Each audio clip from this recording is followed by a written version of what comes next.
Hi అండి. ఈ సీజన్‌లో ఎక్కువగా దొరికే మెంతికూర టమాటా కర్రీ అయితే చేస్తున్నాను. మెంతికూరని ఎప్పుడు పప్పులోనే కాకుండా ఇలా మెంతికూర టమాటా ట్రై చేయండి. టేస్ట్ కూడా చాలా బావుంటుంది. అలాగే మెంతికూర హెల్త్‌కి కూడా చాలా మంచిది కదండీ. దీనికోసం నేను 3 మీడియం సైజ్ మెంతికూర కట్టలు తీసుకుని కాడల నుంచి ఆకులు సెపరేట్ చేసుకుని, అలాగే 3 టమాటా, ఒక మీడియం సైజ్ ఉల్లిపాయ అయితే కూడా తీసుకుని మెంతికూరని శుభ్రంగా కడిగి ఇలా సన్నగా కట్ చేసుకోవాలి.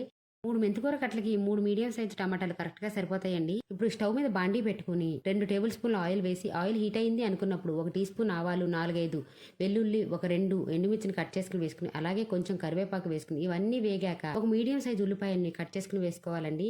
ఉల్లిపాయని తిప్పుకుంటూ ఉల్లిపాయ వేగింది అనుకున్నప్పుడు మనం కట్ చేసి ఉంచుకున్న టమాటాలను కూడా ఇందులో వేసుకుని, అలాగే రుచికి సరిపడా ఉప్పు, ఒక పావు టీ స్పూన్ పసుపు కూడా వేసుకుని మూత పెట్టుకుని టమాటా అనేది మగ్గించుకోవాలి. టమాటా కొంచెం మగ్గి టమాటాలోంచి వాటర్ వచ్చింది అనుకున్నప్పుడు ఈ మెంతికూర వేసుకోవాలండి. మెంతికూర వేసుకుని మెంతికూర టమాటా బాగా కలిసేలాగా ఒకసారి బాగా కలుపుకున్నాక ఇందులోకి నేనైతే 2 టీ స్పూన్ల కారం వేస్తున్నాను. మీ కారం ఎంత కారంగా ఉందో చూసుకుని కారం వేసుకుని మూత పెట్టుకుని ఈ మధ్యలో తీసి తిప్పుతూ ఒక 5-6 నిమిషాల పాటు మగ్గించుకుంటే మెంతికూర టమాటా కర్రీ అయితే రెడీ అయిపోతుందండి.